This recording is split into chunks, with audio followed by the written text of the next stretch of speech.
കാഫിർ സ്ക്രീൻഷോട്ട് കേസിൽ സ്ക്രീൻഷോട്ട് പ്രചരിപ്പിച്ചവരിലേക്ക് കൂടി അന്വേഷണം നീളുന്നതോടെ വെട്ടിലാവുകയാണ് കൂടുതൽ CPM DYFI നേതാക്കൾ.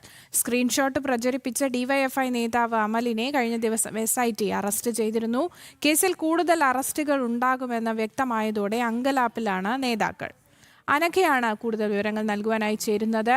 Anagha, good morning. എന്തായാലും CPM DYFI നേതാക്കളൊക്കെ ഒരു പരിങ്ങലിൽ തന്നെയായിരിക്കും. അറസ്റ്റ് കൂടുതൽ ആൾക്കാരിലേക്ക് നീളുന്ന ഒരു സാഹചര്യം തന്നെയല്ലേ ഉള്ളത്?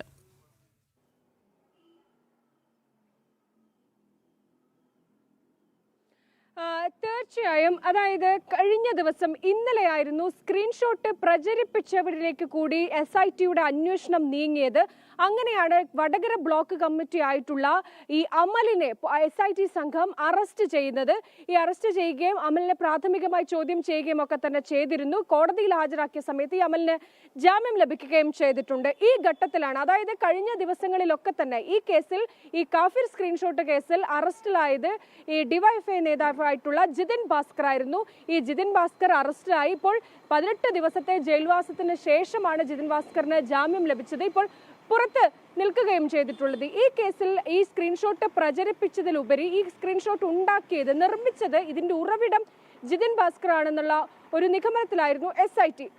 ആ രീതിയിൽ മാത്രം അന്വേഷണം മുന്നോട്ട് പോകുമെന്നായിരുന്നു DYFIയും CPM അടക്കമുള്ളവർ കരുതിയിരുന്നത്. പക്ഷേ SITയുടെ അന്വേഷണം മറ്റൊരു തലത്തിലേക്ക് കടന്നിരിക്കുകയാണ് എന്നുള്ളതാണ് ഇന്നലെ നടന്ന അറസ്റ്റിലൂടെ മനസ്സിലാക്കുന്നത്. അതായത് ഈ സ്ക്രീൻഷോട്ട്, ഈ റെഡ് സല്യൂട്ട് എന്നൊക്കെ പറയുന്ന ഈ ഇടത് സൈബർ ഗ്രൂപ്പുകളിൽ വ്യാപകമായി പ്രചരിച്ചിരുന്നു. അങ്ങനെ ഇടത് സൈബർ ഗ്രൂപ്പുകളിലേക്ക് ഈ സ്ക്രീൻഷോട്ട് പ്രചരിപ്പിച്ചത് DYFI ഇടത് അനുകൂലമായി നിൽക്കുന്ന ആളുകളായിരുന്നു. പ്രത്യേകിച്ച് DYFIയുടെ പല ഉന്നത പദവികളിൽ ഇരിക്കുന്ന നേതാക്കളാണ് ഈ സ്ക്രീൻഷോട്ട് പല ഗ്രൂപ്പുകളിലും ഷെയർ ചെയ്തിട്ടുള്ളത് എന്നുള്ളതാണ്. അങ്ങനെയെങ്കിൽ ഈ സ്ക്രീൻഷോട്ട് ഷെയർ ചെയ്തവരിലേക്ക് കൂടി SIT അന്വേഷണം നിൽക്കുന്നു. വെറും അന്വേഷണം മാത്രമല്ല, അവരെ ചോദ്യം ചെയ്തതിനു ശേഷം അറസ്റ്റ് പോലും ചെയ്യുന്നതിലേക്ക് കാര്യങ്ങൾ നീങ്ങുകയാണ്. അങ്ങനെയെങ്കിൽ മറ്റ് ഇടത് സൈബർ ഗ്രൂപ്പുകളിലേക്ക് കൂടി ഈ സ്ക്രീൻഷോട്ട് പ്രചരിപ്പിച്ച ആളുകളിലേക്ക്, DYFI നേതാക്കളിലേക്ക് കൂടി SITയുടെ അന്വേഷണവും അറസ്റ്റും ഉണ്ടാകും എന്നുള്ളതാണ്. ഇതാണ് വലിയ രീതിയിൽ CPMനെയും കോഴിക്കോട് ജില്ലയിലെ CPMനെയും DYFIനെയും ഒക്കെ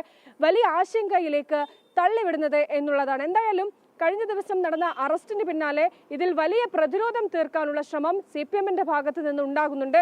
ഇത് പോലീസ് കെട്ടിച്ചമച്ച ഒരു കഥയുടെ ഭാഗമായി നടക്കുന്ന കാര്യങ്ങളാണ് എന്നാണ് CPM പറയുന്നത്. പക്ഷേ ഇനി വരുന്ന ദിവസങ്ങളിലും ഇത്തരത്തിൽ DYFI നേതാക്കൾ ഈ സ്ക്രീൻഷോട്ട് ഷെയർ ചെയ്ത തീർച്ചയായും ഈ അനഘ പറഞ്ഞതുപോലെ ഈ അറസ്റ്റ് കൂടുതൽ പേരിലേക്ക് ഇങ്ങനെ നീണ്ടുപോകാനുള്ള ഒരു സാധ്യതയുണ്ട് അല്ലേ?